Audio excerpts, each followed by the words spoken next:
Assalamualaikum warahmatullahi wabarakatuh. Sebelum saya menjelaskan materi pada hari ini, ada baiknya saya memperkenalkan diri saya terlebih dahulu. Perkenalkan, nama saya Muspirani, NPM 18010110344, Prodi Pendidikan Agama Islam.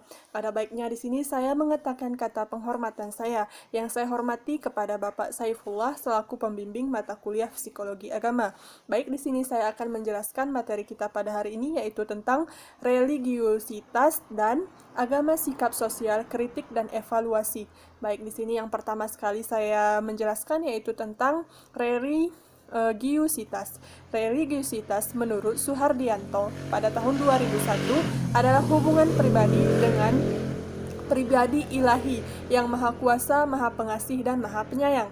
Tuhan yang berkonsekuensi hasrat untuk berkenaan kepada pribadi yang ilahi itu dengan melaksanakan kehendaknya dan menjauhi yang tidak dikehendakinya, larangannya. Keberagamaan atau religiusitas adalah sesuatu yang amat penting dalam kehidupan manusia. Keberagamaan atau religiusitas diwujudkan dalam beberapa sisi kehidupan manusia. Aktivitas beragama bukan hanya terjadi ketika seseorang melakukan perilaku ritual beribadah, tapi juga ketika melakukan aktivitas lain yang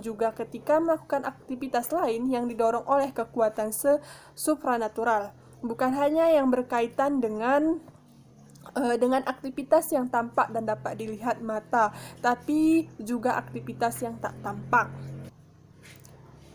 dan terjadi dalam hati seseorang. Banyak pakar mendefinisikan tentang religiusitas yang dirumuskan dengan bahasa yang berbeda. Salah satunya memberikan pengertian bahwa religiusitas adalah penghayatan agama seseorang yang mengukur, yang menyangkut simbol, keyakinan, nilai, dan perilaku yang didorong oleh kekuatan spiritual. Dalam pengertian lain, dari religiusitas adalah intensitas keberagamaan yang dalam hal ini pengertian yang penulis maksud bahwa intensitas adalah ukuran tingkat kamus besar bahasa Indonesia pada tahun 1996. Religiusitas menurut Suhardianto pada tahun 2001 adalah hubungan pribadi dengan pribadi ilahi yang maha kuasa, maha pengasih, dan maha penyayang. Tuhan yang berkonsekuensi hasrat untuk berkenaan kepada pribadi yang ilahi itu dengan melaksanakan kehendaknya dan menjauhi yang tidak dikehendakinya, larangannya. Adapun menurut Suhardianto pada tahun 2001, aktivitas beragama yang berkaitan dengan religiositas bukan hanya terjadi ketika melakukan ritual ibadah, tetapi juga aktivitas lain yang didorong kekuatan batin. Menurut Ansok pada tahun 2001, jadi sikap religiositas merupakan integrasi secara kompleks antara pengetahuan agama, perasaan, serta tindakan keagamaan dalam diri seseorang. Religiositas dapat dilihat dari aktivitas beragama dalam kehidupan sehari-hari yang dilaksanakan secara rutin dan konsisten. Selanjutnya yaitu adapun dalam konteks agama atau sebagai mayoritas masyarakat Indonesia, ada 5 definisi dapat dijelaskan sebagai berikut. Yang pertama adalah dimensi ritual, yaitu aspek yang mengukur sejauh mana seseorang melakukan kewajiban ritualnya dalam agama yang dianut. Yang kedua adalah dimensi ideologis, yang mengukur tingkatan sejauh mana seseorang menerima hal yang bersifat dogmatis dalam agamanya. Misalnya menerima keberadaan Tuhan, malaikat, dan setan, surga dan neraka, dan lain-lain. Selanjutnya yaitu dimensi intelektual, yaitu tentang seberapa jauh seseorang mengetahui dan mengerti dan paham tentang ajaran agamanya dan sejauh mana seseorang itu mau melakukan aktivitas untuk semakin menambah pemahamannya dalam hal keagamaan yang berkaitan dengan agamanya secara lebih luas. Selanjutnya yaitu dimensi pengamalan. Dimensi pengamalan berkaitan dengan seberapa jauh tingkat Muslim dan merasakan dan mengalami perasaan-perasaan dan pengalaman religius dalam Islam. Dimensi ini terwujud dalam perasaan dekat dengan Allah, perasaan doanya sering terkabul.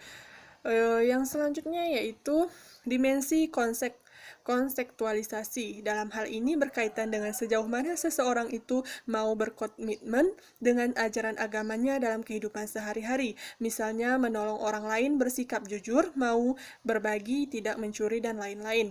Selanjutnya yaitu dimensi Selanjutnya dapat disimpulkan yaitu berdasarkan 5 dimensi religiulitas tersebut, yaitu maka religiulitas dapat digambarkan sebagai suatu konsistensi antara kepercayaan terhadap agama sebagai unsur kognitif, perasaan agama sebagai unsur afektif, dan perilaku terhadap agama sebagai unsur psikomotorik. Selanjutnya yaitu yang saya jelaskan, yaitu tentang agama, sikap, dan sosial. Selanjutnya yaitu agama, sikap, sosial. Maksud dari agama, sikap, sosial ini yaitu di dalam beragama ada namanya tingkah laku. Tingkah laku manusia di dalam beragama, yaitu hubungan dengan pengaruh keyakinan terhadap agama yang dianutnya serta dalam kaitannya dengan pengaruh usia masing-masing. Upaya untuk mempelajari tingkah laku keagamaan tersebut dilakukan melalui pendekatan psikologi. Tegasnya psikologi agama mempelajari dan meneliti fungsi-fungsi jiwa yang memantul dan memperhatikan diri dalam perilaku dan kaitannya dengan kesadaran dan pengalaman agama manusia. Di dalam sikap dan sosial agama ini adalah di dalam diri seseorang itu ada cabang berpikirnya seseorang. Di dalam berpikirnya seseorang itu sangat wajar di dalam sikap sosial keberagamaan seseorang. Dan di sini selanjutnya yaitu ketika kritik evaluasi. Di dalam beragama sangat wajar sekali ada kritik berevaluasi. Ini sangat ditentukan oleh keselarasan seseorang. Mungkin hanya ini yang dapat saya sampaikan, kurang dan lebih saya mohon maaf. Wabillahi taufiq walhidayah. Wassalamualaikum warahmatullahi wabarakatuh.